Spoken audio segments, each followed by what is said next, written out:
Oke, selamat pagi, siang, ataupun sore rekan-rekan sekalian. Perkenalkan, nama saya Simeon Yuda Prasetyo. Untuk kesempatan kali ini, saya akan menjelaskan terkait materi Bayesian Decision Theory. Nah, materi ini biasanya tuh didapatkan teman-teman pada topik mata kuliah tertentu, yakni seperti pengenalan pola, machine learning, artificial intelligence, ataupun decision support. Seperti itu. Oke, untuk topik terkait Bayesian ini, teman-teman bisa menggunakan beberapa referensi buku.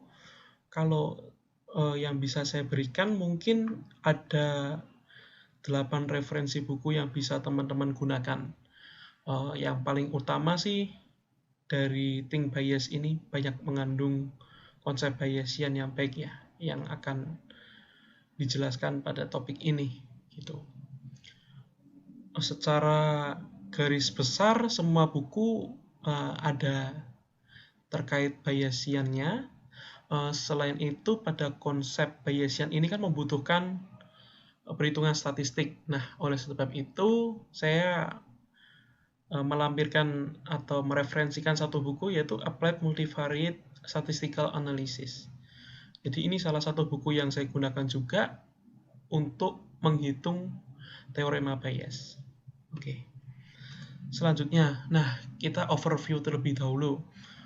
Teman-teman sekalian pasti pernah ya mendapatkan materi terkait atau pernah belajar terkait, nggak usah belajar lah, mungkin mendengar terkait machine learning atau artificial intelligence.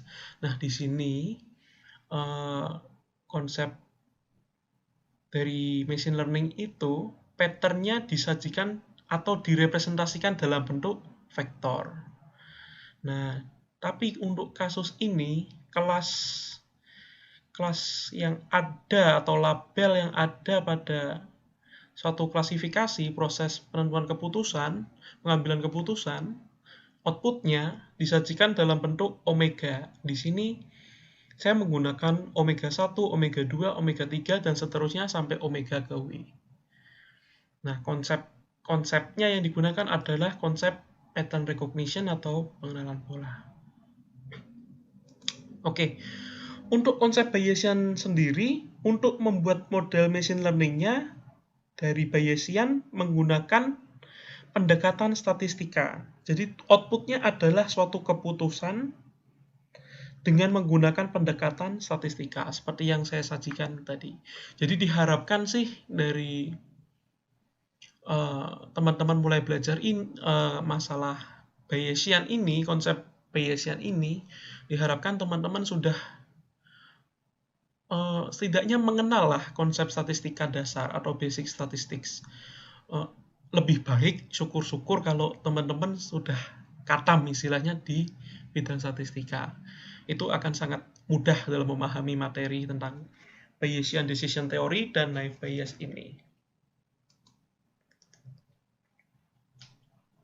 Ya, masuk ke konsep Bayes Theorem.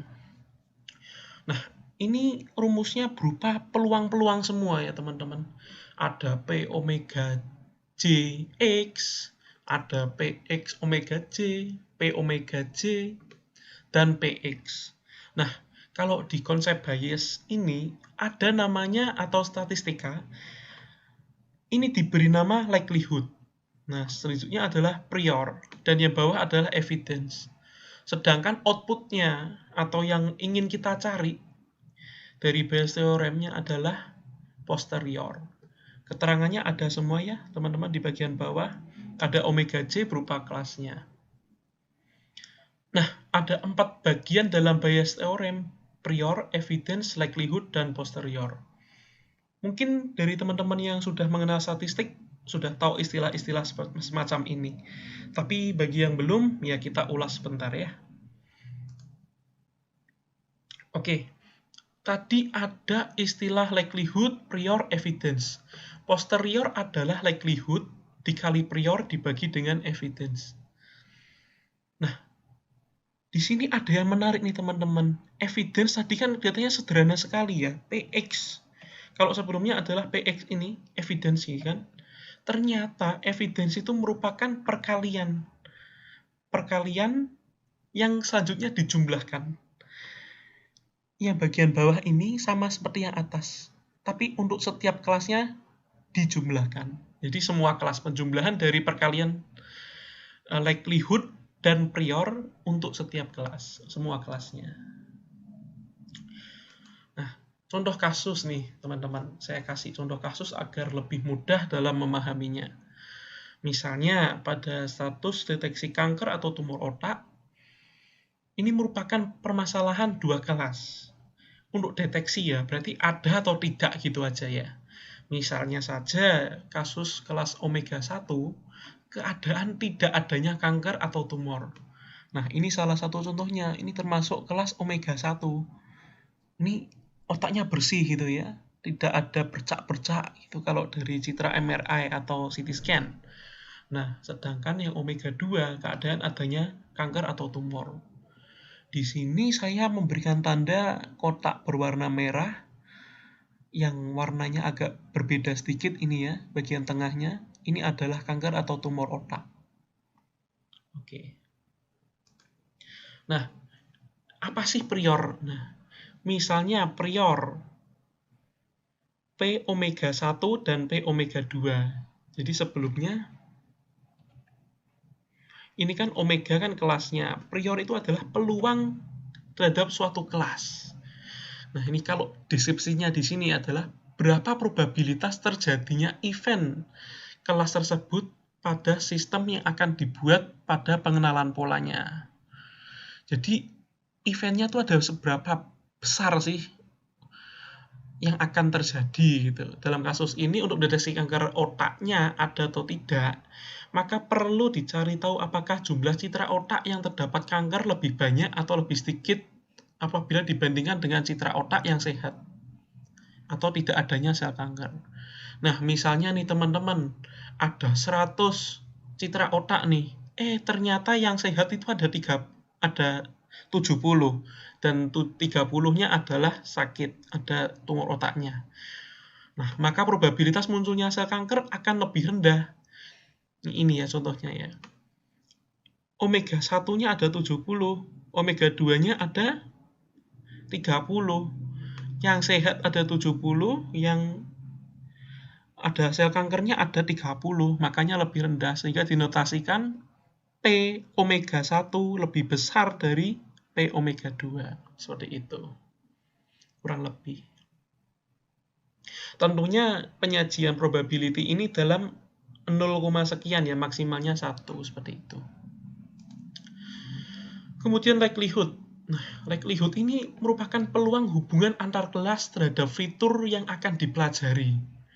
Nah, dalam kasus ini, fitur yang dilihat ini adalah contohnya attenuation. Attenuation itu apa sih? Attenuation itu kalau dalam konsep MRI merupakan perubahan gelombangnya gitu. Nah, kalau di sini penjelasannya apabila attenuation tinggi pada suatu bagian jaringan otak tertentu, maka daerah tersebut mengindikasikan adanya tumor. Ini salah satu contoh cara membacanya. Tetapi tentu saja machine learning memiliki cara membaca mungkin yang sedikit berbeda dari faktor attenuation-nya. Oke. Nah, likelihood. Setiap kelas memiliki likelihood atau kelas conditional probability density. Nah, di sini likelihood itu biasanya menggunakan suatu kelas conditional probability density. Atau kalau misalnya teman-teman pernah belajar statistika, itu ada istilahnya adalah PDF, probability density function. Makanya di sini bentuknya adalah suatu fungsi nanti ya. Ini dinotasikan, likelihood dinotasikan sebagai PX omega 1 dan PX omega 2. Ini contoh untuk dua kelas, seperti tadi. Cara baca untuk kasus deteksi kanker tumor otak, PX omega 1. Nilai probabilitas untuk attenuation bernilai X. Terjadi pada CT scan yang tidak terdapat tumor otak. Omega 1 kan berarti yang sehat, tidak terdapat tumor otak. attenuation yang bernilai X. X ini adalah fiturnya. Fiturnya berarti attenuation dalam konteks ini ya. Nah, Px omega 2, nilai probabilitas untuk attenuation bernilai X terjadi pada CT scan yang terdapat tumor otak. Kembali lagi, X merupakan fitur, sedangkan omega adalah kelasnya.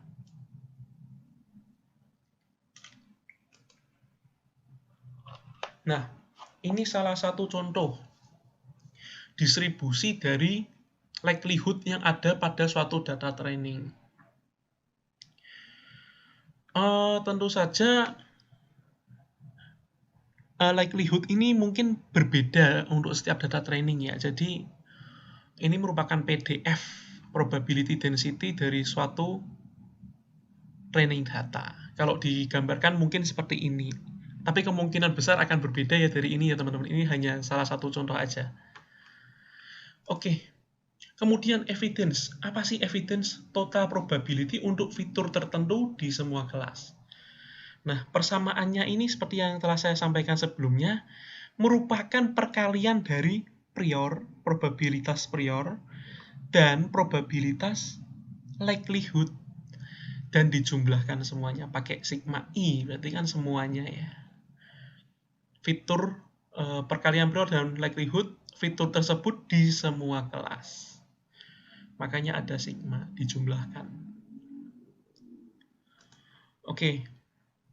Nah, kalau tadi outputnya atau hasilnya merupakan posterior, nah, lalu ini misalnya dalam permasalahan dua kelas, tadi kan contoh kasusnya adalah tumor otak, P omega 1X dan P omega 2X. Untuk posterior yang sehat, P omega 1X dan posterior yang ada tumor P omega 2X. Misalnya, posterior menyajikan probabilitas sebuah observasi menunjukkan pada kelas omega 1 atau omega 2. Ya, adanya tumor atau tidak. Berdasarkan suatu fitur. Dalam kasus ini, fiturnya X adalah attenuation. Nah, yang pasti dalam peluang masing-masing kelas totalnya adalah 1. Karena ini contohnya adalah 2 kelas, maka coba lihat teman-teman, ini garis persilangannya, itu pasti di 0,5. Karena saat omega 1 atau peluang kelas omega 1, posterior omega 1, X, itu adalah 0,5, pasti peluang untuk kelas sebaliknya juga 0,5. Ini teman-teman kalau bisa lihat di sini 0,5, ini 0,5 dan ini 0,5.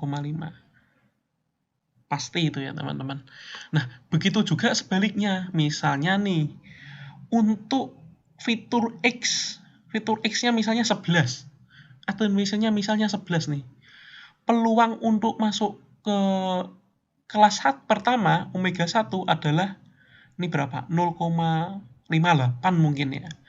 Sedangkan untuk sebaliknya, sekitar sini ya, 11, 0,42 berarti.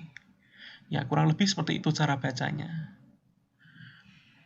Jadi grafik ini merupakan kebalikannya ya, teman-teman. Dari misalnya omega 1, grafiknya seperti ini. Sedangkan untuk posterior pada kelas sebaliknya, ya pasti kebalikannya. Seperti itu. Tapi tetap ada pencerminannya pada atau persilangannya di 0,5 ini. Seperti itu teman-teman.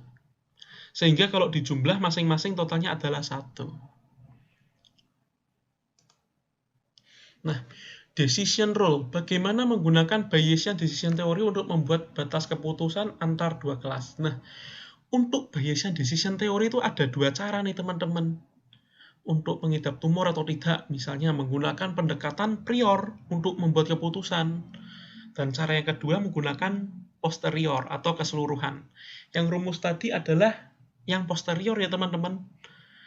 Ya, yang lebih valid atau lebih banyak digunakan menggunakan posterior. Nah, misal nih pendekatan prior. informasi peluang berdasarkan prior probabilities, maka pengambilan keputusan sangat sederhana. Misalnya nih, P omega 1 tuh lebih besar daripada P omega 2, itu sudah pasti kelas ke-1. Priornya lebih besar, sudah pasti kelas ke-1.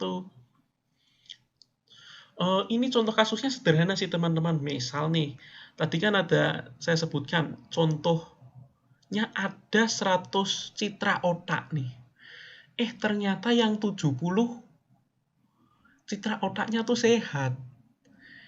Sedangkan yang 30 tuh ada tumornya. Misal suatu saat kita diberikan data testing nih, sembarang lah, misalnya data A.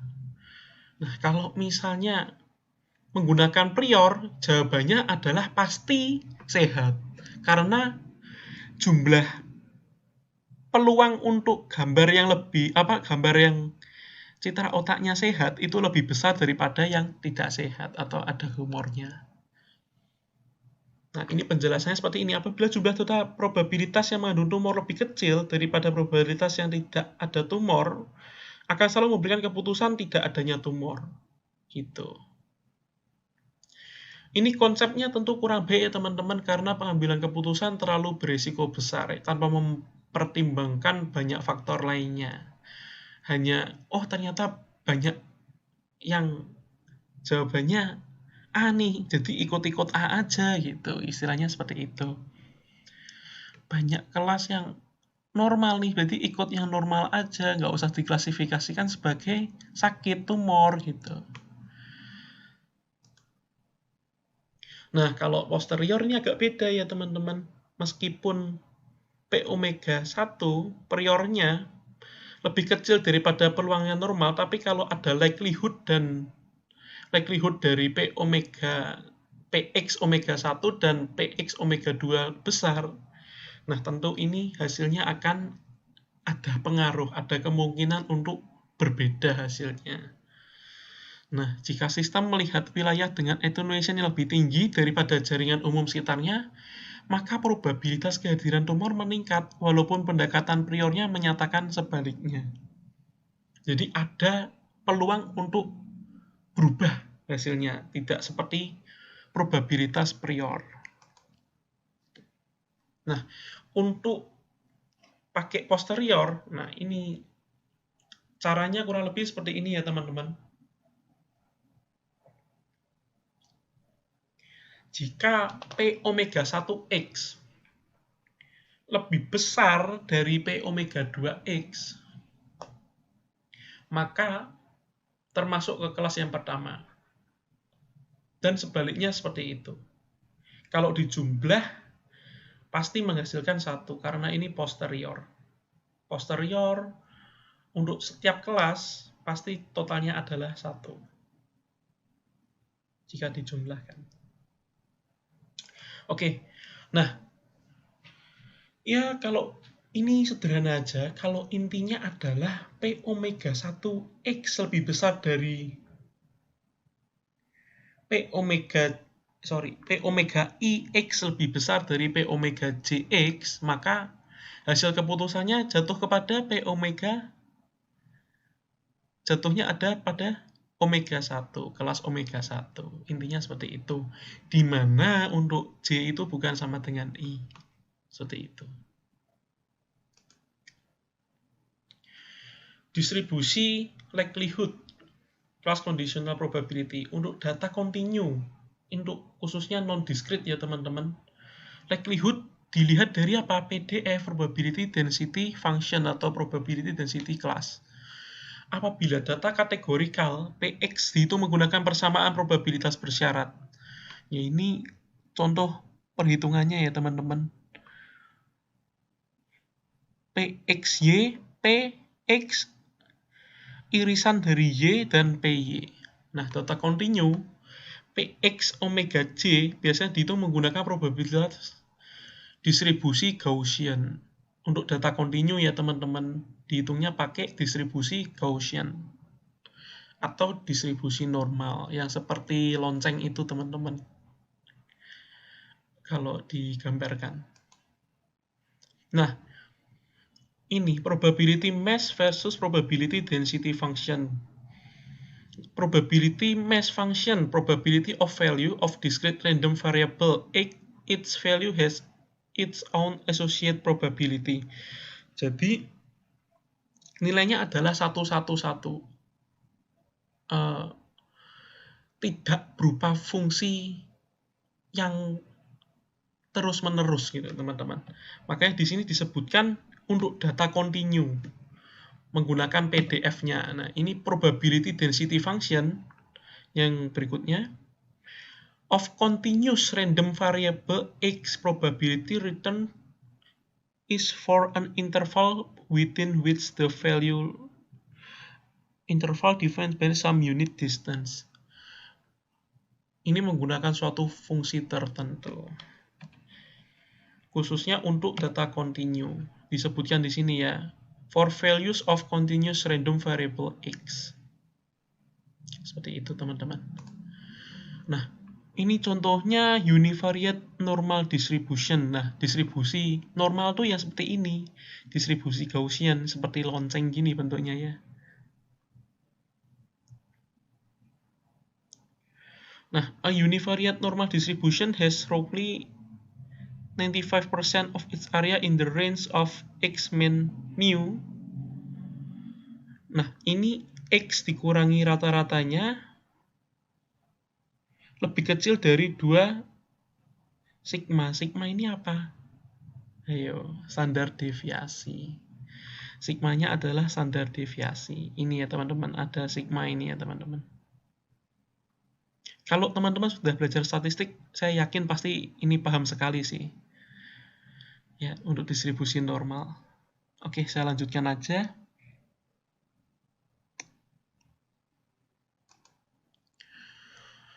Univariate normal distribution for a continuous random variable, seperti untuk random variable h yang continue, dimulai dari minus tak terhingga hingga tak terhingga. The univariate normal distribution function is, nah berarti persamaan distribusi normalnya itu seperti ini teman-teman.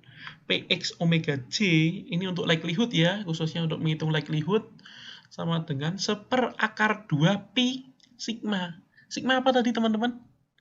Standar deviasi. Terus ini pakai eksponensial dari minus x min mu. X-nya itu data baru yang ingin diuji, dikurangi dengan rata-rata pada suatu fitur tertentu. Fiturnya misalnya x tadi ya, rata-ratanya dikuadratkan dibagi dengan 2 sigma kuadrat. Sigma kuadrat tadi apa? Standar deviasi kuadrat atau 2 kali varian. Seperti itu, teman-teman. Nah, di sini sigmanya menggunakan sigma kuadrat ya, bukan yang S ya. Bedanya apa sih? Nah, nanti teman-teman kalau udah belajar statistik, saya yakin pasti tahu bedanya. Kenapa sih kok kadang menggunakan sigma kuadrat, kadang menggunakan S kuadrat gitu. Nah, ini karena untuk sampel menggunakannya n-1 membaginya. Nah, ini ya teman-teman, the mean of mu. The shape of distribution is governed by 2 parameter, the mean, mu, the variance, or sigma quadrat. Ini dibacanya sigma. These parameters are called sufficient statistics. They contain all the information about the distribution. Standard notation for normal distribution is x n mu x sigma x square. Dibacanya adalah x diikuti normal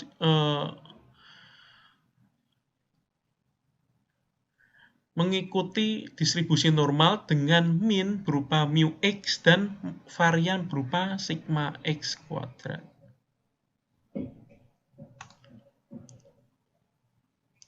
Nah, kemudian ada multivariate normal density.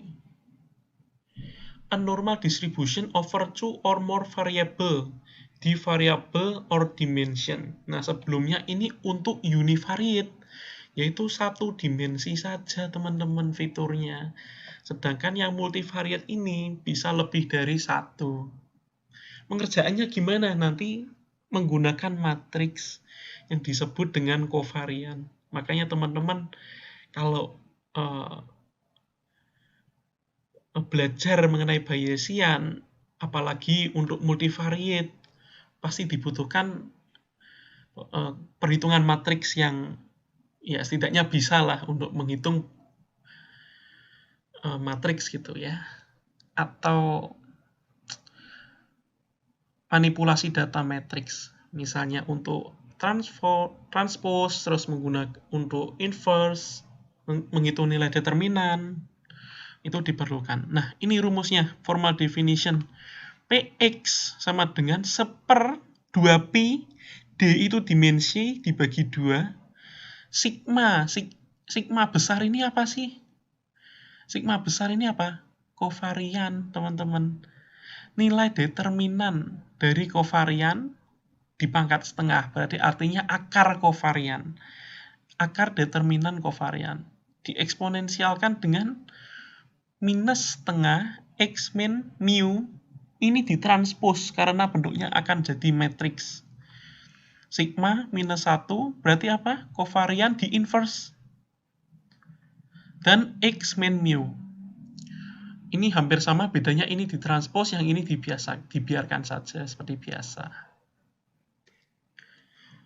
Nah, kalau teman-teman lihat, kira-kira bedanya apa sih dari yang rumus ini dengan yang ini? Sama-sama ya teman-teman ya. Karena apa? Hampir mirip kan? Coba dilihat. Ada 2pi. Terus ada eksponensial. 1/2pi ini. 1/2pi sigma. Sigmanya diganti. Tadi kan karena univariate menggunakan sigma kecil. Atau menggunakan varian saja. Kalau karena ini multivariate, maka menggunakan nilai dari sigma besar atau kovarian, determinan kovarian. Kalau selanjutnya hampir mirip-mirip ya teman-teman. 1/2 sigma kuadrat. Nah, ini 1/2, ini juga ada sigmanya juga gitu. Ternyata hampir mirip karena apa? Distribusinya sama-sama normal. Menggunakan distribusi normal. Ini juga menggunakan univariate normal, yang ini multivariate normal. Nah, selanjutnya kovarian. Mungkin teman-teman ada yang ingat konsep kovarian. Nah, kovarian ini elemen matriks nih. Diagonal utamanya merupakan varian untuk setiap variabel atau elemen. Nah, di sini contohnya ya. Kovarian untuk setiap variabel atau elemen. Sigma 1, 2, sigma 2, 2. Ini merupakan diagonal utamanya. Ini varian dari setiap variabel atau setiap elemennya. Sedangkan off diagonalnya merupakan kovarian untuk tiap pasang IJ. Value-nya diulang. Biasanya ini value-nya sama ya teman-teman untuk kovarian. Matriks simetris disebutkan seperti itu. Ini bahasa Inggrisnya teman-teman. Off diagonalnya disebutkan seperti ini.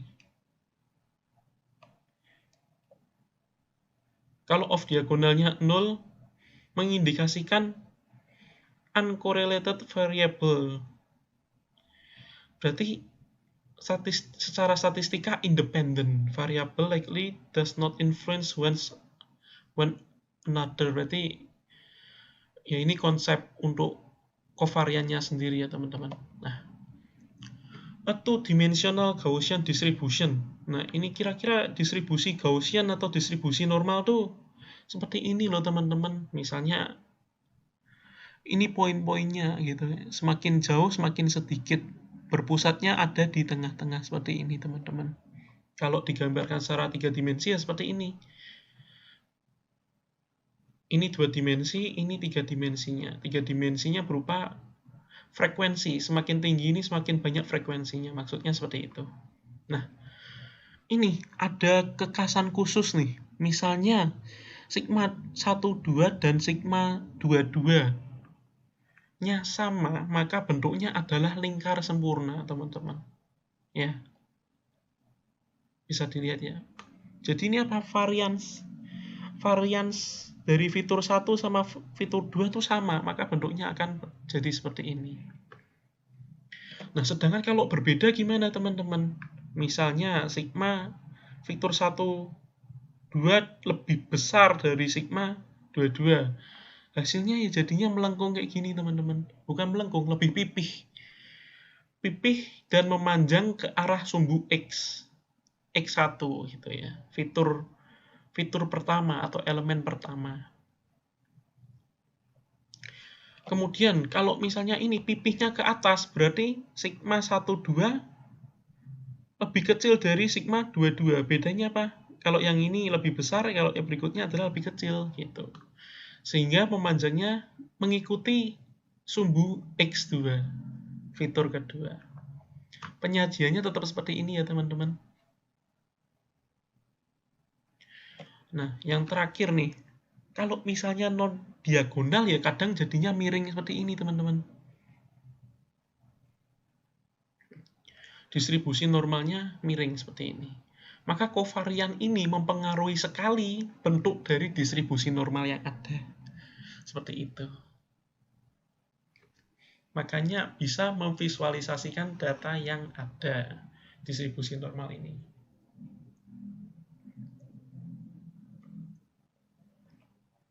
Nah, kira-kira kenapa sih kok kita menggunakannya distribusi normal nih, teman-teman? Kenapa kok nggak distribusi yang lain aja nih? Coba kita lihat ya. Ini ada distribusi Susize dari UK-Men, United Kingdom. Pria di United Kingdom itu dikumpulkan berapa orang nih nggak disebutkan ya, tapi bisa dilihat bentuknya distribusinya ternyata seperti ini nih teman-teman. Paling banyak di 8,5 ukurannya.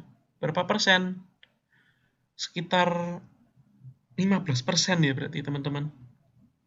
Sedangkan yang lain tuh semakin turun gitu. Semakin ke kanan semakin turun, semakin ke kiri juga semakin turun. Seperti itu. Jadi bentuk distribusinya apa? Seperti distribusi normal. Sebelumnya seperti ini kan? Nah, seperti ini bentuknya. Ya, kalau dilihat ya. Nah, terus ini tadi adalah ukuran sepatu, yang ini terus ketinggian orangnya ini. Tinggi the height of 100 American man. Ternyata juga mirip-mirip nih. Bentuknya seperti lonceng. Membentuk suatu distribusi normal juga nih. Berikutnya lagi deh. IQ score. Lah, ternyata loh, IQ pun juga membentuk suatu distribusi normal. Rata-ratanya ada di 100. Jadi kalau teman-teman ada di IQ-nya misalnya 130, wah itu luar biasa itu, termasuk 2% tertinggi ya berarti ya teman-teman ya. Termasuk orang yang langka nih. Kalau yang umum itu kan antara ini, 85 sampai 115. Seperti itu teman-teman. Kalau yang paling umum ya tentu 100 ini frekuensinya paling banyak kan. Sedangkan yang di sini termasuk semakin kecil, apalagi yang sampai 160 atau 180 itu semakin kecil lagi kemungkinannya. Begitu pula yang ini sampai 55, wah semakin kecil lagi. Nah, teman-teman sebelum ini kan sudah melihat ya dari IQ, ketinggian, ukuran sepatu, ternyata loh mendekati distribusi normal semua. Coba ada lainnya nggak sih? Kasus yang nggak manusia dah misalnya. Nah, ini misalnya. Number of hits from 16 tosses, 40 trials. Nah, ini ada yang misalnya melempar itu ya, koin ya. Misalnya Garudanya muncul berapa kali dalam 16 kali lemparan. Ternyata pada percobaan pertama itu 0 kali. Tidak muncul sama sekali. Nah, ini dikumpulkan nih teman-teman dari 40 kali percobaan. Nah, ini misal dijumlah aja ya. Ini 2 ditambah 3, 5 ditambah 5, 10 tambah 2, 12 tambah 8, 20, 26, 29, 29, 36, 37, 39, 40 kali percobaan. Nah, ini dikumpulkan nih teman, ternyata distribusinya tidak mendekati normal ya, tapi malah mendekati kayak segitiga gitu ya teman-teman, tapi nggak rata juga. Jangan-jangan distribusi normal ini salah nih teman-teman. Oh, tunggu dulu sebentar. Datanya coba diperbanyak. 400 kali percobaan sama-sama 16 tos ini. Nah, ternyata yang tadinya seperti ini 40 kali dikalikan 10 kali lagi deh. 10 kali lipatnya berubah loh distribusinya teman-teman. Mendekati apa? Distribusi normal. Ya, lebih mendekati distribusi normal. Coba datanya ditambah lagi 4000 kali percobaan. Nah, ya teman-teman ya, sudah kelihatan sekali ya teman-teman ya. Bentuknya apa? Menyerupai distribusi normal. Jadi, teman-teman coba simpulkan deh, mengapa sih kok distribusi normal? Coba ditulis di komentar ya teman-teman. Apa sih? Kenapa kok distribusi normal? Dari penjelasan saya, kira-kira apa? Kenapa kok kebanyakan menggunakan distribusi normal? Gitu aja. Nah, sini saya berikan contoh data discrete. Misalkan biru, hijau, dan merah merupakan 3 kelas. Biru, hijau, merah itu merupakan kelasnya ya teman-teman. Dengan prior probability yang diberikan adalah 1/4, setengah, dan 1/4. Priornya ini totalnya 1 ya teman-teman. Untuk biru nilainya 1/4, kalau hijau setengah, kalau merah 1/4. Ketiga kelas ini sesuai dengan set objek yang masing-masing berwarna biru, hijau, dan merah terdapat 3 jenis objek. Pensil, pena, dan kertas, yang masing-masing objek memiliki kelas probabilitas bersyarat. Nah, ini probabilitas bersyaratnya, teman-teman. Misalnya, ini berarti likelihood-nya ya, teman-teman ya, 1/3, setengah, 1/6, seperti itu.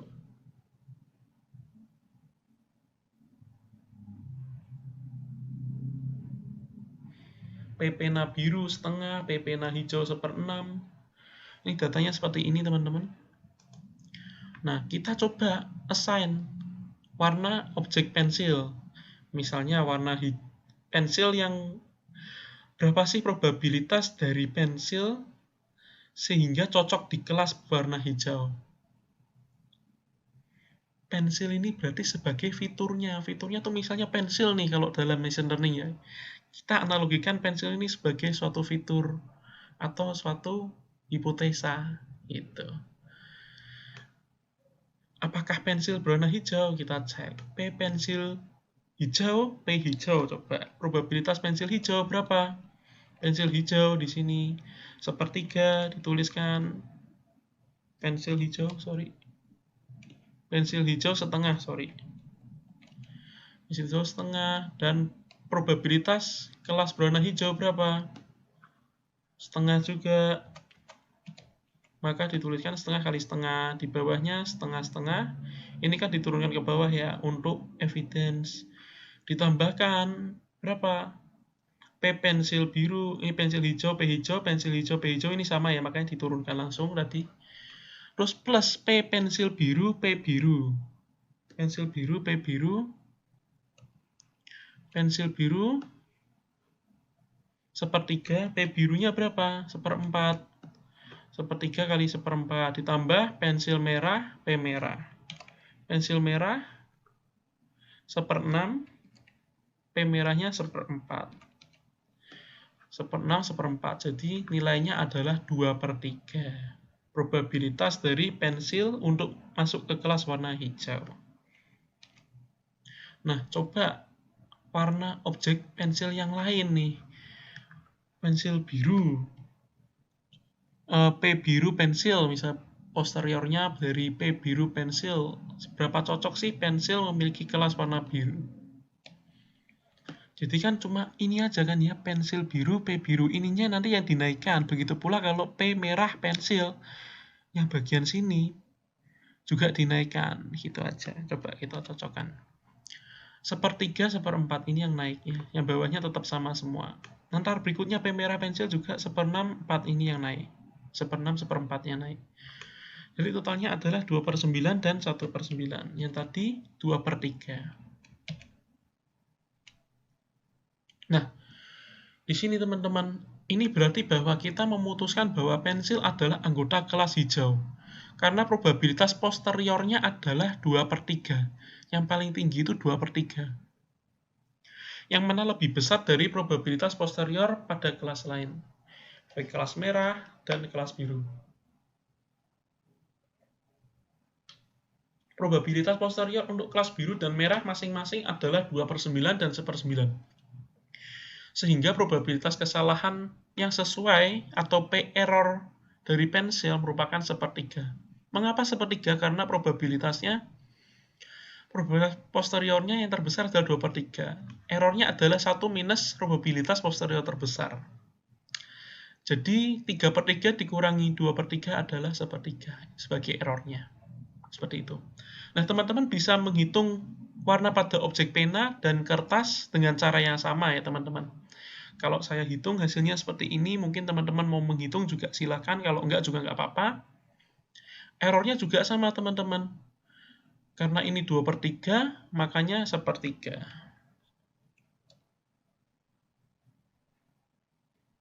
Ya teman-teman. Untuk kertas juga sama teman-teman. Karena yang ini adalah 3/7, maka errornya adalah 4/7. Seperti itu.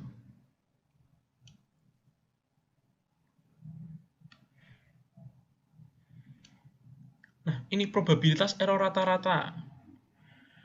Error pensil dikali 1/3 karena datanya ada 3, maka 1 per n kelas. N merupakan kelasnya. Karena ada 3 kelas gitu ya maksudnya.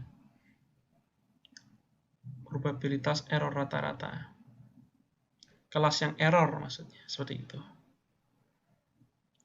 Maka nilai dari probabilitas error rata-rata menjadi 1/3 kali 1/3 ditambah 1/3 kali 1/3 ditambah 4/7 kali 1/3. 26/63. Seperti itu, teman-teman. Data discrete kategorikal. Nah, ini teman-teman yang berikutnya ini butuh ngitung ya, teman-teman, setelah ini ya.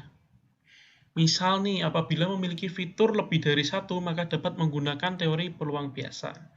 Di sini teman-teman masih bisa menggunakan teori peluang biasa. Misalnya fiturnya adalah RPD. R itu adalah ruam, pusing, dan demam. Kelasnya bisa 1 ataupun 0. Di sini ada 40 data training. Ini data trainingnya ya teman-teman ya. Yang di tabel sebelah kiri ada 2 tabel nih. Nah, fase training, kalau kita sebagai manusia, kita meringkas data sesuai dengan frekuensinya. Misal RPD dengan kelas 1. RPD dengan kelas 1 berarti 000. 000 kelas 1. Mana 000 kelas 1? Ini 000 kelas 0. 000 kelas 0 juga. 000 kelas 1. Ada 1 data. Selanjutnya nggak ada lagi. Kelas 0 semua nih. 000 kelas 0. Ya, begitu caranya. Coba yang ini 111 kelas 1. Ada berapa 111 kelas 1? Ada 1. 111 kelas 1 ada 2. 111 lagi. 111 kelas 1 ada 3. 111 kelas 1 ada 4. 111 kelas 1 ada 5. Ya, ada 5 teman-teman. Ya kayak gitu caranya ngitungnya teman-teman. 111. Dicari aja di tabel ini ada berapa. Nah, ini kalau ditotalkan semua ada 40 tabel. Ada 40 data training, sorry. Dengan probabilitasnya seperti berikut ini.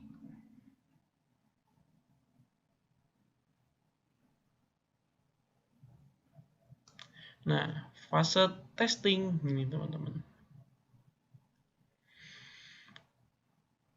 Dari data training yang tadi, data ujinya adalah 111, 100, 011. Dengan peluang prior C1 sama dengan 0,25, C0-nya 0,75.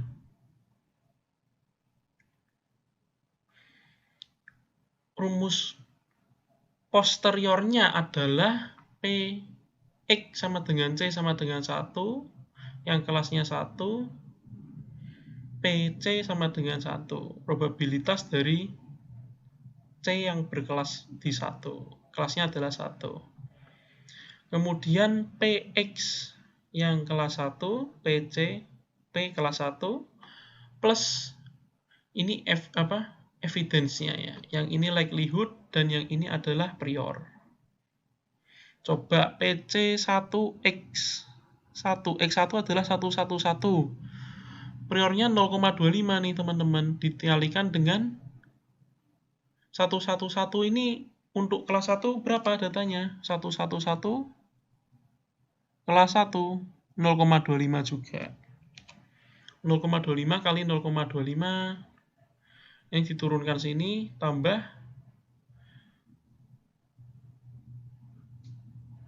yang 111 tapi kelas 0 ada berapa? 111 kelas 0.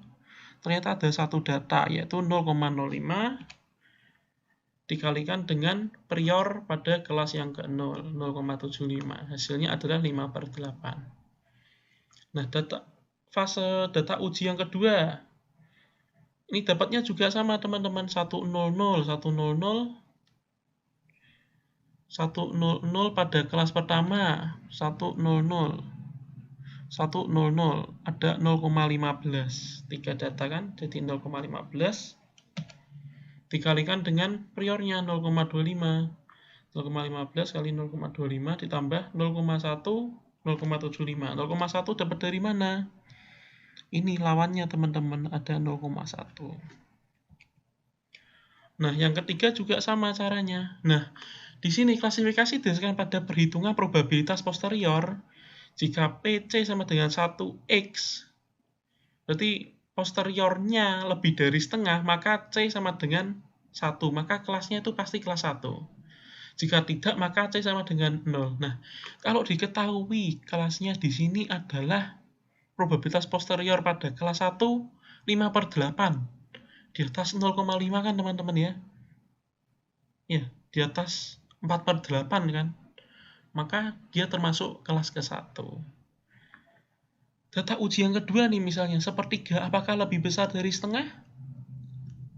Enggak, berarti ini termasuk kelas yang ke-0. Yang bawah nih, yang ketiga, apakah lebih dari setengah? Ternyata enggak, berarti termasuk kelas yang ke-0. Lalu kenapa sih kok setengah? Karena totalnya itu kan 1 ya, karena 2 kelas, maka ngesetnya di 0,5 gitu.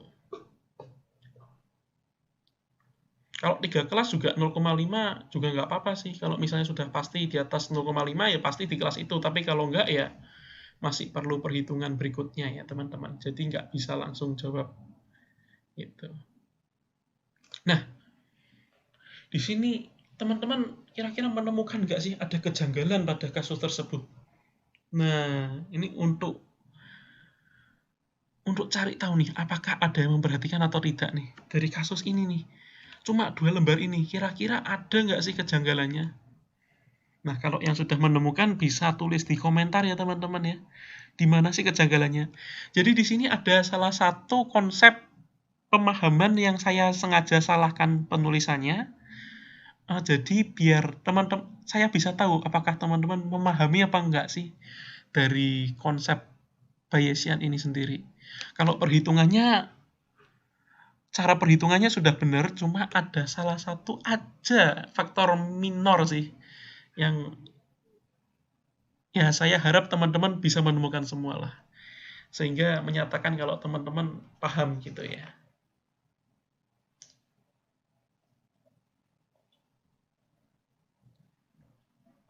Oke, selanjutnya. Data continue. Nah, ini yang membutuhkan distribusi normal, PDF normal, Gaussian. Nah, ini ada contoh data trainingnya ya teman-teman ya. Dataset virus or bakteria misalnya menggunakan satu fitur yaitu size, maka menggunakan konsep univariate normal distribution. Nah, saya close dulu, saya buka Excel, saya mau copy dulu. Kasus ujinya adalah 2 mikrometer gitu ya. Ini data training, sorry. Kita pastekan ini aja. Kasus uji 2 mm. Nah, sekarang kita mau lihat nih teman-teman. Univariate normal distribution. Kenapa bisa univariate? Karena cuma ada satu apa? Satu fitur. Makanya menggunakan konsep univariate. Ini sudah dikasih clue ya teman-teman ya.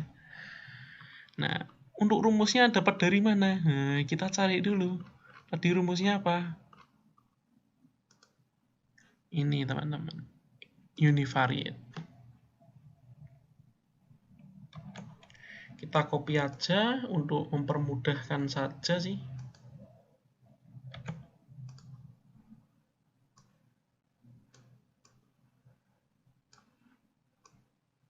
Nah, ini.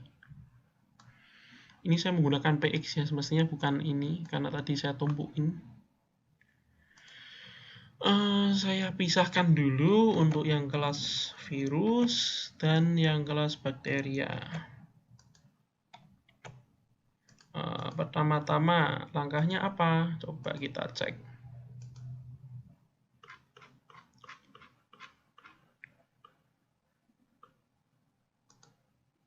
Setelah ini, maka ke sini. Dataset virus or bakteria. Langkah biasanya menghitung varians dari virus atau bakteria. Varians ini rumusnya adalah kita cari rata-rata dulu, dikurangkan dari rata-ratanya, dikuadratkan dibagi n-1. Pakainya S kuadrat ya. S kuadrat ini untuk sampel. Semestinya seperti itu. Oke, kita masuk ke sini. Kita hitung average-nya dulu. Atau rata-rata sama dengan average dari ini.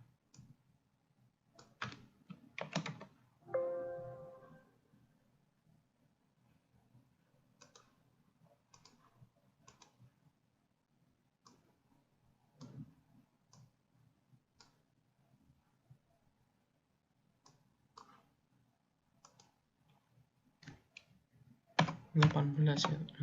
Nah, seperti ini. Oke. Yang ini juga cari average.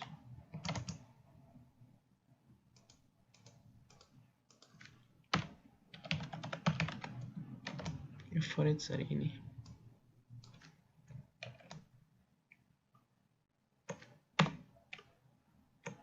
Biar lebih mudah dibaca, saya zoom aja. Nah, terus tahapan berikutnya kita cari apa teman-teman? Kita cari varians deh, varians. Sebenarnya ada cara yang lebih lambat, tapi karena Excel menyediakan fiturnya, kita menggunakan cara yang lebih cepat ya teman-teman ya. Nanti rumusnya pakai ini. Ya, oke. Varian sama dengan varian dari populasi atau sampel. Kita menggunakan varian dari sampel karena datanya sedikit dan terbatas. Ini juga varian.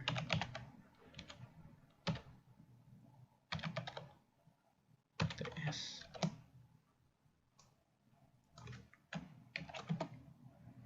Varian saya sudah dapat teman-teman.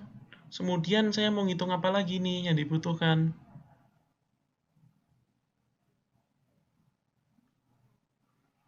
Tadi kasus ujinya ini ya teman-teman, saya cut dulu, saya masukkan di sini aja. Kemudian kita cari nilai dari apa? Prior. Priornya berarti berapa? Karena di sini ada 1, 2, 3, 4, 5, 6, 7. 1, 2, 3, 4, 5, 6, 7. Untuk virus ada 4 dibagi dengan 7. Nilainya prior adalah seperti itu, 0,57. Prior. Jadi ini sama dengan apa? 3 dibagi dengan 7. Total datanya 7.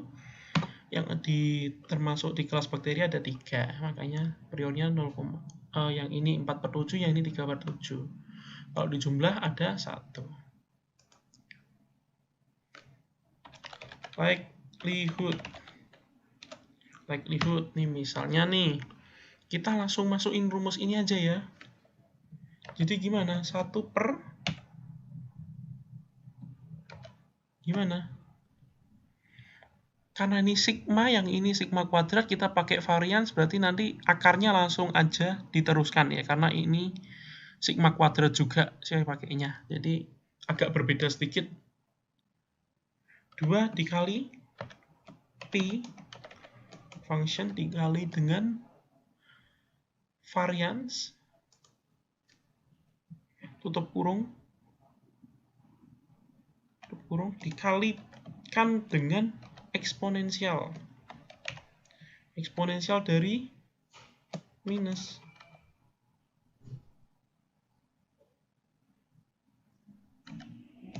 X. Nah ini minus mu average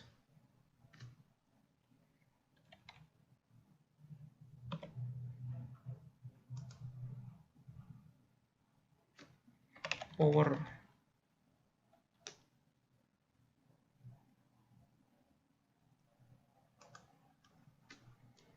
eksponensial power plus koma 2 pangkat 2 dibagi dengan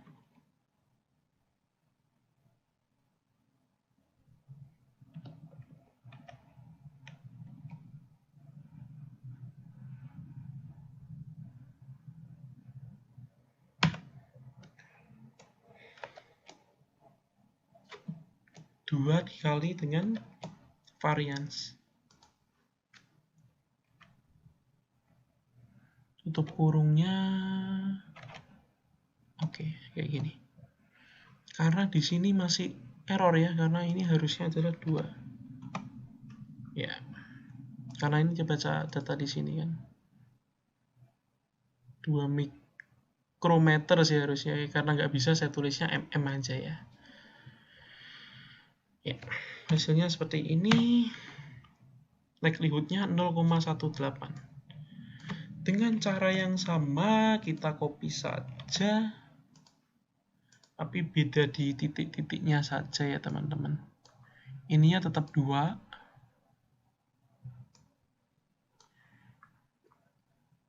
B29-nya ada di sini.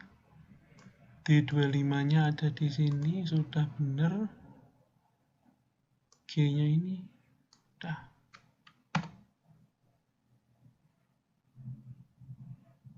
Likelihood-nya 2P varians kali eksponensial minus pangkat 2 G min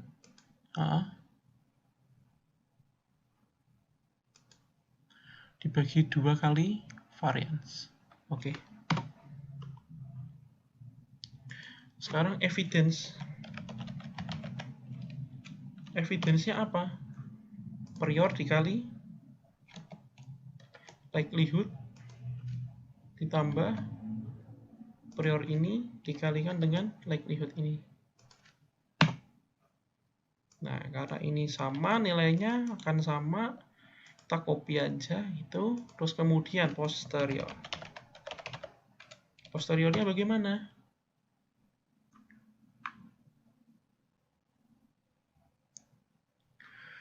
Prior dikali dengan likelihood dibagi dengan evidence. Oke, hasilnya seperti ini.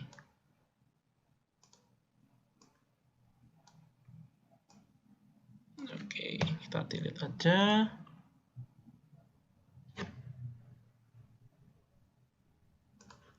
Sama ya, dibagi evidence. Oke, kalau kita jumlah, harusnya totalnya adalah 1. Ya, karena 1. Jadi kalau misalnya ada data kasus ujinya adalah 2 mili, maka masuk ke kelas pertama, karena posteriornya yang paling tinggi. 0,9999 sudah sangat mendekati 1.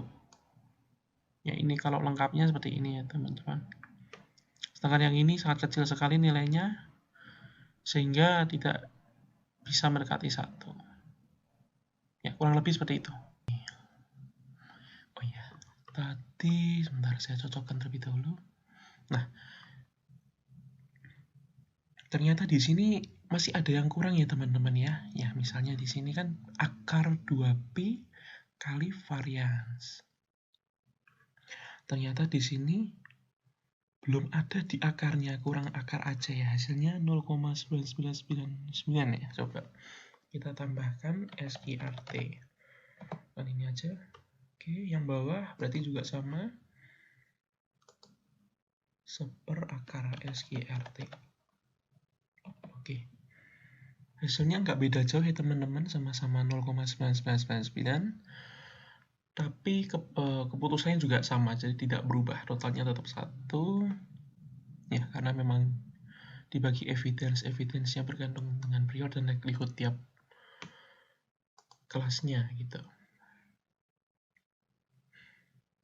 Jadi posteriornya untuk kasus ujinya 2 mili berarti masuk ke kelas pertama, yaitu kelas virus, karena posteriornya lebih tinggi daripada posterior yang kedua.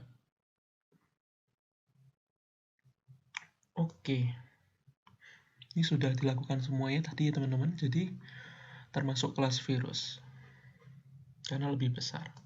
Nah, selanjutnya pada data continue. Nah, di sini teman-teman perlu menggunakan suatu bentuk distribusi, teman-teman. Saya lihatkan dulu ya, teman-teman. Distribusi normal multivariate data continue. Ini datanya ada ketebalan, berat jenis, dan hasil. Kenapa sih kok multivariate? Karena ada 2 variabel yang mau diproses atau menggunakan dimensi 2, lebih dari 1 dimensi, sehingga pakai multivariate. 2 fitur yang mau diproses. Oke, saya kopas dulu aja deh.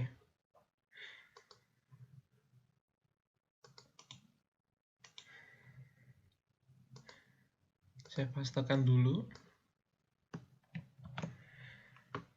Nah, sekarang saya mau cari apa sih tadi yang mau dicari, itu ketebalan dan jenis yang mau dites, data apa yang mau dites gitu ya.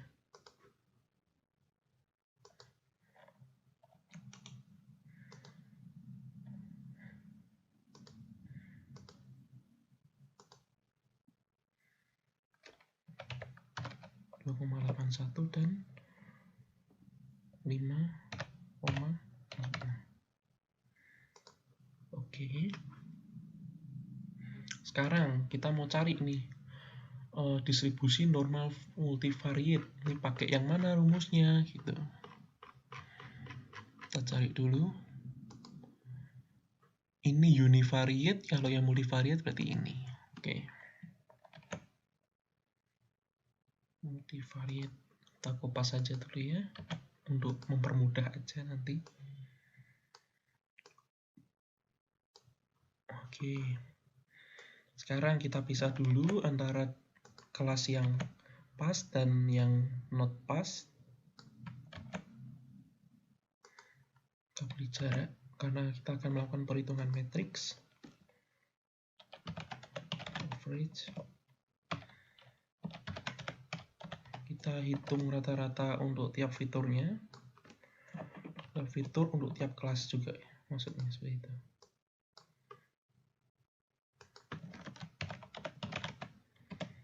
Average sama dengan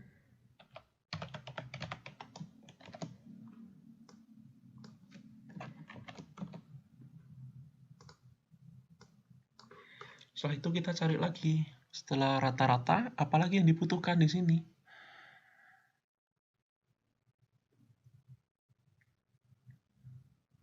Seper 2pi dimension per 2. Nah, ini perlu nyari nilai varian A.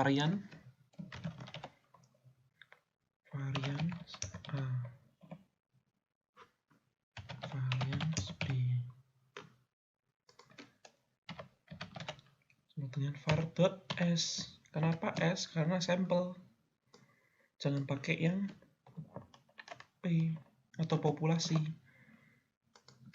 Ini sama aja caranya.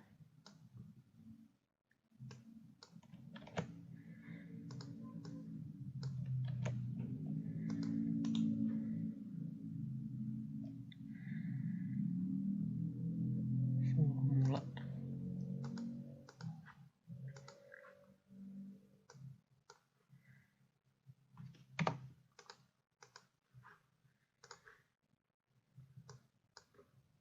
Oke. Terus kovarian.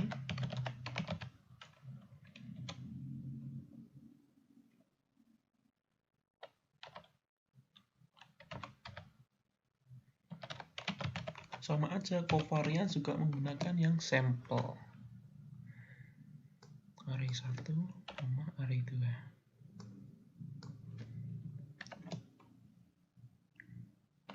Oke.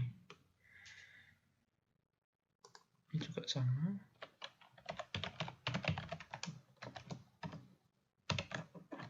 Kovarian sampel dari array 1 dan array kedua. Oke.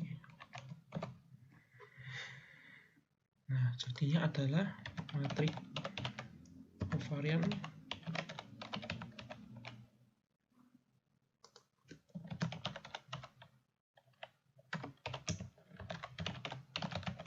matriks kovariansnya gimana berarti dimensinya. Ya.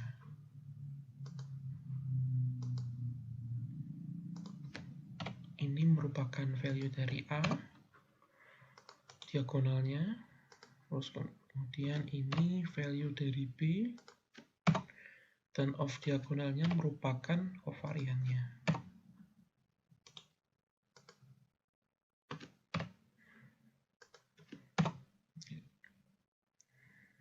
Kurang lebih seperti ini, teman-teman. Paste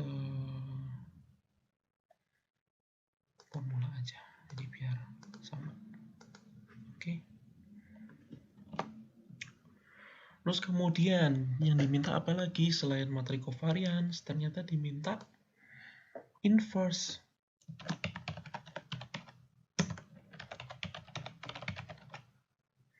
Nah, kalau perhitungan manual cukup susah ya teman-teman, tapi kalau karena kita menggunakan Excel sudah ada fungsinya nih, m inverse berikan array-nya. Nah, sudah dibuatkan otomatis oleh Excel. Terus kemudian apalagi selain inverse? Determinant covariant.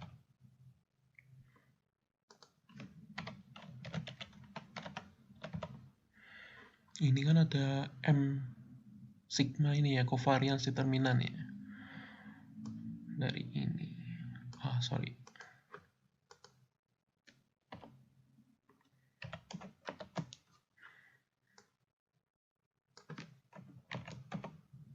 Ya. Sudah dapat semua.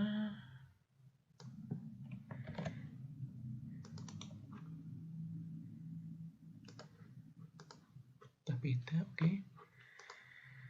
Terus, yang kita butuhkan apa lagi, teman-teman? Kita hitung parsialnya terlebih dahulu ya, teman-teman ya. Oh ya, bentar. Transposnya ini nanti. Oke. Hitung. Nah, di sini aja.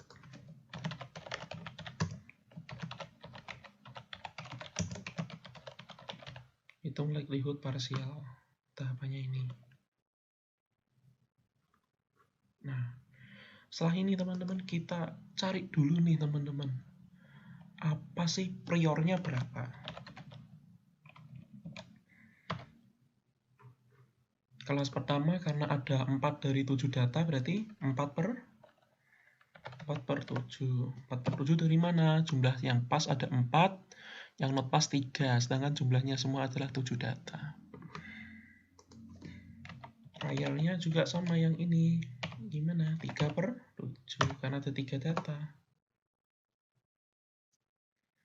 Ya, hitung likelihood parsial. Likelihood parsialnya saya mau ngitung bagaimana, teman-teman?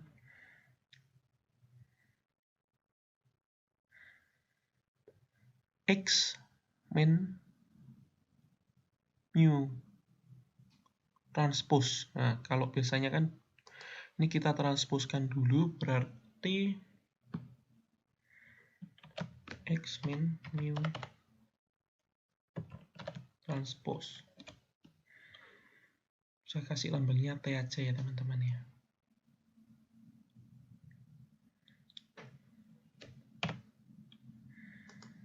X minus mu. Mu-nya average. Transpose. Oke, hasilnya seperti ini. Yang ini juga sama. Ini udah transpose. Dikalikan dengan inverse dari covariance. Inverse covariance value-nya di atas ini. Kita copy aja pakai link biar nanti kalau ada yang salah jumlahkan dulu. Jadinya berapa? Sorry. Hasilnya adalah ini dikalikan dengan ini ditambah ini dikalikan dengan ini. Oke. Pada kolom keduanya ini dikalikan dengan ini tambah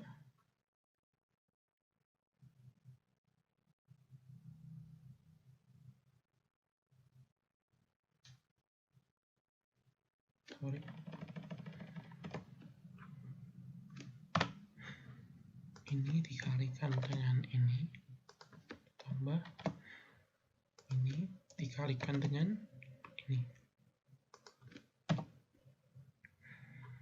minus 15. Oke. Sekarang hasilnya ini dikalikan dengan X min mu normal. Kalikan dengan X min mu norm mu biasa gitu kan. Berarti disajikannya copy aja. Oh, ini dapetin hasilnya dari ini aja. Oh, yang ini juga dapetinnya dari ini aja. Oke. Hasil likelihood parsialnya yang ini aja ya, berarti teman-teman. Oh, sebentar. Ini dikalikan dengan ini ditambah ini dikalikan dengan ini. Oke. 9,57. Oke. Sekarang kita hitung likelihood yang realnya. Gimana rumusnya?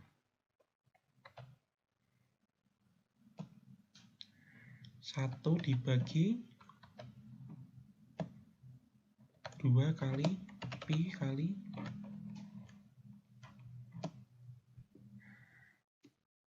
akar. Ini kenapa kok 2 kali pi kali pangkat 1? Karena D dimensinya adalah 2, sorry. Ada 2 dimensi, ada 2 fitur gitu ya. Maksudnya, jadi 2 dibagi 2 kan 1, makanya tidak perlu pakai pangkatnya, seperti itu. D-nya tetap 2. Jadi 2/2 sama dengan 1. Tidak dianggap gitu ya. Kali SQRT dari determinan. Determinannya mana? Ini.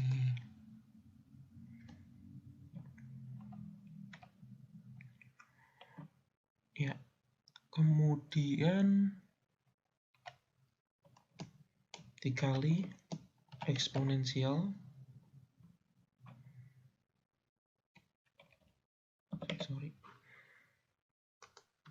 kali eksponensial dari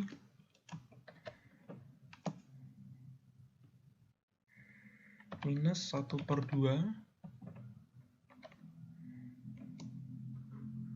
outputnya ini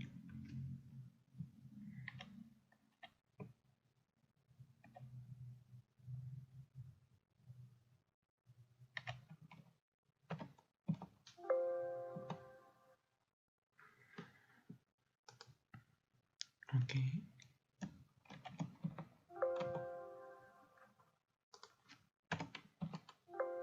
Bentar, eksponensial dari outputnya ini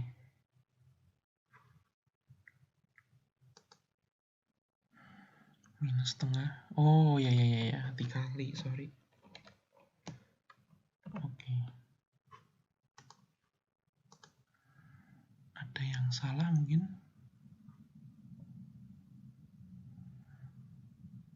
Minus setengah dikali ini kan parsialnya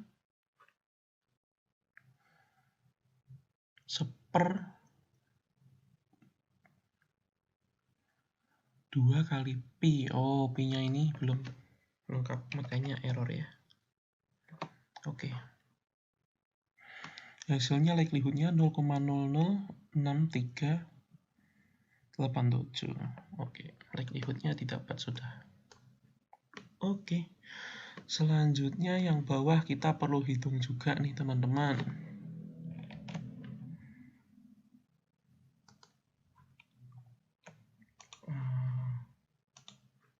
Function aja gitu.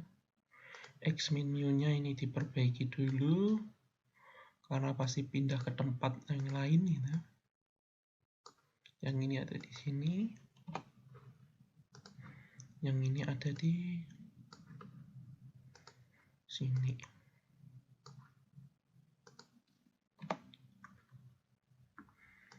Inverse-nya sama, sudah benar.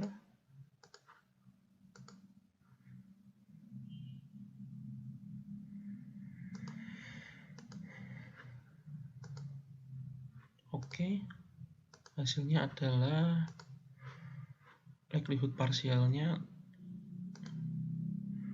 6,27 ya. Kalau di sini likelihood-nya jadi formula 0, nah ini saya cek dulu. Oke, sudah sesuai. 0,02916. Oke. Sekarang evidence. Evidence-nya gimana? Prior dikali likelihood pada kelas pertama ditambah prior dikali likelihood pada kelas kedua.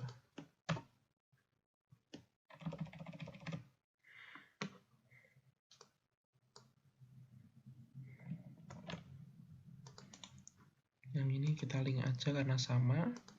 Terus posterior. Posteriornya jadi gimana? Prior kali likelihood dibagi dengan evidence. 0,22 hasilnya. Yang ini hasilnya bagaimana?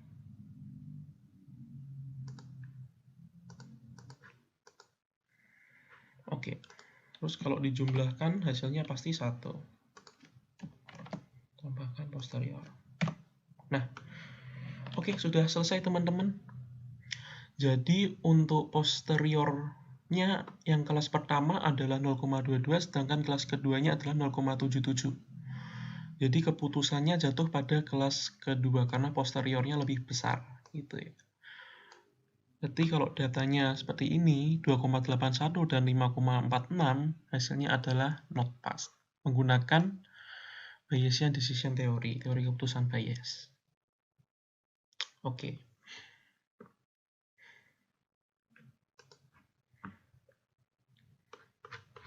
Lanjut saja nih teman-teman.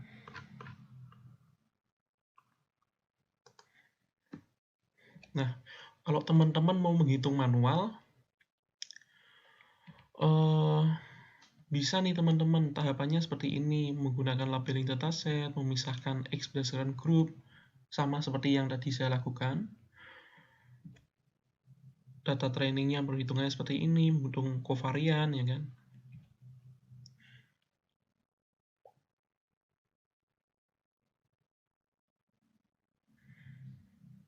Nah, di sini ada cara hitung kovariannya teman-teman kalau mau menghitung manual. Misalnya kelas pertama, kelas atau kelas past. Dan kovariannya seperti ini. Proses perhitungannya ini ada tahapan-tahapannya ya teman-teman. Ikuti aja kalau misalnya pakai Excel. Hasilnya seperti ini, tahapannya dari 1 sampai 8.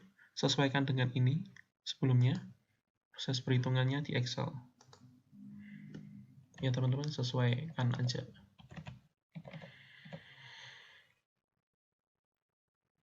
Matriks kovariannya tadi ini ya teman-teman, contohnya. Coba kita cek apakah sama itu. 0,18113 sama nggak ya teman-teman? 0,18113 oke. Minus 0,412 sama ya, karena off diagonalnya adalah kovariansnya. Nah, ini ada cara kedua menggunakan matriks teman-teman. Kalau teman-teman mau mengikuti silahkan. Terserah teman-teman, ada dua cara ini lebih enak yang mana. Kalau ya sama-sama aja sih, tapi kalau saya lebih suka cara yang kedua sih gitu. Tapi karena di Excel sudah disediakan, maka bisa menggunakan Excel. Langkah-langkahnya ada di sini semua, sudah cukup lengkap teman-teman. Teman-teman tinggal bisa mengikuti aja sih untuk tahapannya. Ya, cuma pengurangan dan perkalian matriks dan transpose matriks itu aja sih yang dibutuhkan untuk menghitung kovarian.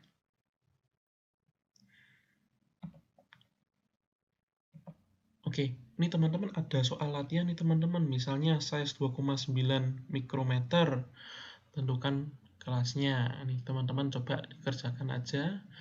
Kalau memang butuh diskusi, kita diskusi terkait topik ini. Sekiranya ada pertanyaan bisa tulis di chat komentar atau bisa hubungi saya secara langsung. Untuk referensi artikel saya menggunakan dua yang utama artikel ini. Yang terakhir ini Quora merupakan artikel tambahan ya gitu teman-teman. Dari Data Driven, Medium, dan Machine Learning Mastery untuk yang utama. Referensi bukunya, ya ini yang seperti tadi di depan sudah saya sampaikan, ada dari Duda tahun 2001, Pattern Classification, dan Stephenson Bishop, Pattern Recognition and Machine Learning. Yang kedua ada dari berikutnya, yang ini kan ada 4 buku, terus kemudian buku ke-5 sampai ke-9, ya bukunya yang saya gunakan dalam materi ini ada ini ya teman-teman, Think Bias, Applied Multivariate Statistical Analysis, Artificial Intelligence, konsep dan penerapannya, dan Data Mining untuk klasifikasi dan klasterisasi, dan yang terakhir adalah Analytics, Data Science, and Artificial Intelligence. Oke, referensi lainnya saya menggunakan materi ajar Pattern Recognition dari Ubaya, Universitas Surabaya, dan materi ajar pengenalan pola dari Universitas Brawijaya, UB Malang.